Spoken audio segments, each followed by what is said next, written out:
Hello students, आज हम 9th class की फर्स्ट पोएम करेंगे और पोएम का टाइटल है the road not taken.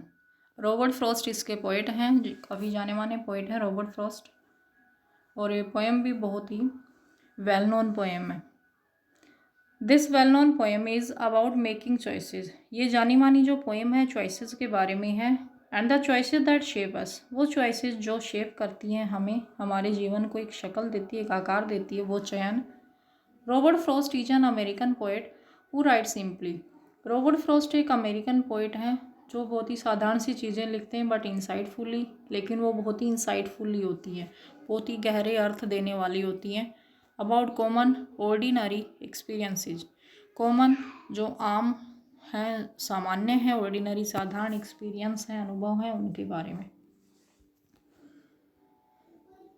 Poem read करते हैं। Two roads diverged in a yellow wood, and sorry I could not travel both. And be one traveler long I stood, and looked down one as far as I could, to where it bent in the undergrowth.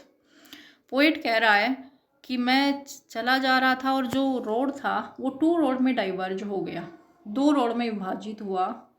In A yellow would में, पीले जंगल में। पीले जंगल से यहाँ पे season को denote किया इन्होंने कि ऑटम सीजन है, पीली पत्तियाँ गिरी हुई हैं। तो पीली पत्तियों गिरे हुए उस जंगल में जो रोड था वो दो भागों में डाइवर्ज हो गया, बट गया दो रोड में। And sorry I could not travel both, दुख है कि मैं दोनों पे तो ट्रैवल नहीं कर सकता, दोनों रास्तों पे नहीं चल सकता। बी द वन ट्रैवलर, क्योंकि मैं एक ही ट्रैवलर हूँ, एक ही यात्री हूँ। लॉन्ग आई स्टूड, काफ़ी देर तक मैं खड़ा रहा। And looked down one as far as I could, और मैं देखता रहा पहले रास्ते को, एज फार एज, जितनी दूर तक आई कुड मैं देख सकता था। To where it bent in the undergrowth, जहाँ आगे जाके ये वेंट हो गया, मुड़ गया अंडरग्रोथ। और अंडरग्रोथ मतलब जो झाड़ियाँ, छोटे छोटे पौधे वगैरह वो दिखाई देने लगे। Then took the other just as fair and having perhaps the better claim. फिर मैंने ऐसे ही दूसरा रास्ता लिया, जैसे पहले रास्ते को देखा मैंने काफ़ी ध्यान से, फिर दूसरे रास्ते को देखने लगा। जस्ट एज फेयर, वो भी, उसको भी इतने ही अच्छे से मैंने देखा। And having perhaps the better claim, और ये उससे भी बेटर क्लेम कर रहा था कि मैं ये दावा कर सकता था कि ये उससे भी बढ़िया मुझे लग रहा था। Because it was grassy and wanted wear, क्यों लग रहा था? क्योंकि ये ग्रेसी था, इस रास्ते पे घास उगी हुई थी, और वॉन्टेड वियर था। वॉन्टेड वियर होता नॉट मच यूज्ड, जो ज़्यादा यूज्ड ना हुआ हो। और ग्रेसी घास उगी हुई थी, इसका मतलब यही है कि घास उगी हुई थी, वो बहुत कम चला हुआ था। Though as for that the passing there, क्योंकि वहाँ पे जो पासिंग थे, गुजरने वाले थे, यद्यपि उनका जिक्र हो, तो had worn them really about the same, तो गुजरने वालों की वजह से थोड़ा आगे चल के ये भी वॉन था, घिसा हुआ था, इस पे भी निशान से गिरे थे, जैसे चलने से निशान हो गिर जाते हैं रास्ते पर, तो वॉन था, वॉन होता घिसना, तो घिसा हुआ था। ये रास्ता भी थोड़ा सा चला हुआ था पहले वाले की तरह, लेकिन उससे लेस ट्रैवल्ड था ये रास्ता। तो यहाँ इन्होंने दो रास्तों को कंपेयर किया है कि पहला रास्ता देखा ध्यान से, आगे चल के मुड़ गया, वो वहाँ तक देखा। दूसरा रास्ते का मुड़ने का जिक्र नहीं किया उन्होंने कहा कि ये स्टार्टिंग में इस पे घास उगी हुई थी, वांटेड वियर था, नॉट मच यूज था, और आगे चल के इस पे भी निशान दिखाई दे रहे थे कि ये भी पहले वाले की तरह वो घिसा हुआ सा दिखाई दे रहा था, लेकिन लेस ट्रैवल था, कम लोग इसको यूज कर रहे थे। And both that morning equally ले in leaves no step had trodden black. Oh, I kept the first for another day, yet knowing how way leads on to way, I doubted if I should ever come back. And both that morning equally lay, और उन दोनों ही रास्तों पे सुबह भी एक जैसी थी कि सुबह का टाइम था, तो दोनों रास्ते एक जैसे ही लग रहे थे सुबह के टाइम में। इन लीव्स नो स्टेप, क्योंकि वहाँ उन दोनों रास्तों पे जो पत्तियाँ गिरी हुई थी उन पे कोई स्टेप, कोई कदमों के निशान नहीं थे, कि सुबह से वहाँ कोई नहीं आया था। है ट्रोडन ब्लैक, जिससे ट्रोडन होता है कुचला जाना, कुचल के ब्लैक पत्तियाँ काली पड़ जाएं, तो ऐसे वो पत्तियों पे कोई ऐसे कुचले हुए के निशान नहीं थे, कोई स्टेप, कोई कदमों के निशान नहीं थे।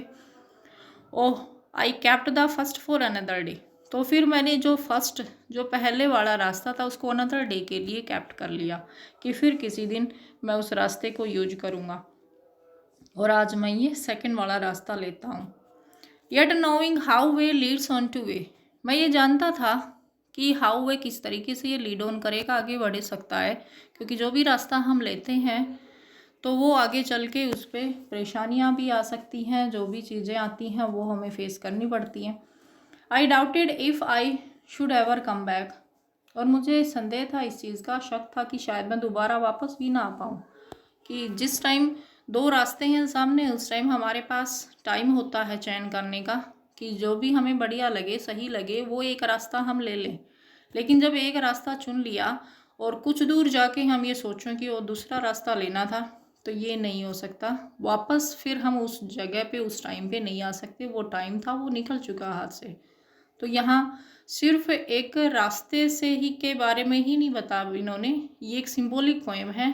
यहाँ इन्होंने टू रोड मतलब टू चॉइसेज, कि लाइफ में भी ऐसे ही हमारे सामने दो चॉइस आती है, बहुत बार आती हैं ऐसी दो चॉइस, कि हम ये चॉइस ये चीज़ चुने या ये चुने। तो उस टाइम हमारे पास टाइम होता है, हम अपनी मर्जी से सोच समझ के उस टाइम हम कोई भी एक चुन सकते हैं। और एक बार एक चीज़ को चयन कर लिया, चूज कर लिया, तो फिर हम दोबारा वापस उसी टाइम पर आके उसको छोड़ के और फिर पहले वाली को नहीं ले सकते हैं, क्योंकि वो चीज़ जो टाइम हाथ से निकल गया वो फिर दोबारा हाथ में नहीं आता है। तो ये स्टूडेंट के लिए तो बहुत ही ज़्यादा मीनिंगफुल पोएम है, कि स्टूडेंट का तो अभी स्टार्टिंग पॉइंट है लाइफ का, तो ऐसे बहुत से मोड़ आएंगे, एजुकेशन टाइम में भी आएंगे, कि जहाँ उनके सामने दो मोड़ होंगे कि ये वाला चुने या ये वाला चुने। तो उसी टाइम उनको सोच समझ के अच्छे से परामर्श करके अपने पेरेंट्स से वो चीज़ चुननी चाहिए, क्योंकि एक बार जो चूज कर लिया उन्होंने, फिर आगे चल के दोबारा उसी टाइम पे वो मुड़ के नहीं आ सकते, वही टाइम दोबारा हाथ में नहीं आ सकता। अब लास्ट पैसेज देखते हैं। I shall be telling this with a sigh, somewhere ages and ages hence, बस फिर तो यही होगा कि विद अ साई, साई होता है गहरी सांस, डीप ब्रेथ, डीप ब्रेथ लेता हुआ मैं ये टेल कर रहा हूँगा, बता रहा हूँगा, समवेयर कहीं पर, एजेस एंड एजेस हैंड्स, कि सालों बाद, फिर तो बस युगों बाद, सालों बाद कहीं बैठ के किसी को मैं ये बस बता ही रहा हूँगा गहरी सांस लेता हुआ। Two roads diverged in a wood and I took the one less travelled by, कि दो रोड डाइवर्ज हो रहे थे एक वुड में, एक जंगल में दो रोड बट रहे थे, दो भागों में विभाजित हो रहा था road, and I took the one less travelled by, और मैंने वो रास्ता चुना जो लेस ट्रेवल्ड था, जो बहुत ही कम चला हुआ था। मैंने पहले के कंपैरेटिवली जो ज़्यादा मोर ट्रेवल्ड था उसके कंपैरेटिवली लेस ट्रेवल्ड जो रास्ता था मैंने उसका चयन किया। And that has made all the difference, और उसकी वजह से ये डिफरेंस आया। जैसे इन्होंने कहा था पीछे ऊपर वाले पैसेज में कि एक बार जो रास्ता चुन लिया फिर मैं उसको बदल नहीं सकता, तो उसी बात का परिणाम ये आगे कह रहे हैं कि फिर मैं दोबारा उस मोड़ पे तो नहीं आ सकता, बस कहीं बैठ के ये बता रहा हूँगा कि उस टाइम मेरे पास दो चयन थे, मैंने इस चीज़ को चुना, और आज उसकी वजह से जो भी डिफरेंस आया लाइफ में, अच्छा या बुरा, उसी मेरे चयन की वजह से है। अब हम इस पोएम की लिटरेरी डिवाइस देखते हैं। लिटरेरी डिवाइस में सबसे पहले राइम स्कीम होती है। जैसे फर्स्ट पैसेज में last word wood, second line में last word both, last word की साउंड से ही जो राइम स्कीम है उसका पता चलता है। तो would both stood could growth, तो वुड में ए है, बोथ में बी है। इफ स्टार्टिंग के लिए हम ए लेते हैं और उससे मैच नहीं हो रहा, वो अलग हो, तो उसके लिए बी, तो सेकंड के लिए बी। फिर से पहले वाले की तरह स्टूड वुड की तरह है, कुड भी उसी की तरह है, ग्रोथ बोथ की तरह है, तो A B A B. Next passage में fair claim wear there same, ये भी ऐसे ही है, ए बी। थर्ड में lay black day way back, A B. और लास्ट पैसेज में sigh hence I by difference, A B. तो हमारी इस पोएम के चारों पैसेज का जो राइम स्कीम है वो है ए बी। ये तो था राइम स्कीम। अब लिटरेरी डिवाइस में जो फिगर ऑफ स्पीच क्या क्या यूज हुए हैं। एक तो ये सिंबॉलिक पोएम है, जैसे टू वर्ड है, ये सिंबल है टू चॉइसेस का, two choices in our life. अब सेकंड, थर्ड और फोर्थ लाइन में जो स्टार्टिंग वर्ड है एंड एंड एंड, जब एक ही वर्ड स्टार्टिंग वर्ड दो या दो से ज़्यादा लाइन में रिपीट होता हो तो वो एनाफोरा होता है। इसलिए यहाँ पे एनाफोरा यूज हुआ है। And and and, 3 bar and आया है 3 लाइन में। उसके बाद जो सेकंड पैसेज है इसमें है वांटेड वेयर। वांटेड वेयर, इसमें डब्ल्यू जो स्टार्टिंग लेटर है इसमें भी डब्ल्यू है, इसमें भी वेयर में भी डब्ल्यू है, तो डब्ल्यू डब्ल्यू तो ये एलिट्रेशन हुआ। और फिर लास्ट पैसेज में एजिज एजिज, तो एजिज एजिज ये रेपिटेशन हुआ। एक ही वर्ड 2 बार रिपीट हुआ है। यदि एक ही वर्ड अलग अलग लाइन में और वो फर्स्ट वर्ड हो, रेपिटेशन हो, तो एनाफोरा हुआ। और वो फर्स्ट वर्ड और अलग अलग लाइन में ना हो तो वो रेपिटेशन है। तो ये एजिज रेपिटेशन है। रेपिटेशन यहाँ एक पूरी लाइन का भी है, जैसे two roads diverged in a wood जो फोर्थ लाइन में भी है, ये सेम लाइन फोर्थ पैसेज में, और फर्स्ट पैसेज का फर्स्ट लाइन भी है। तो ये थी पोएम अपनी। ओके, अच्छी लगी हो तो आप मेरे चैनल को सब्सक्राइब कर देना और लाइक का करना।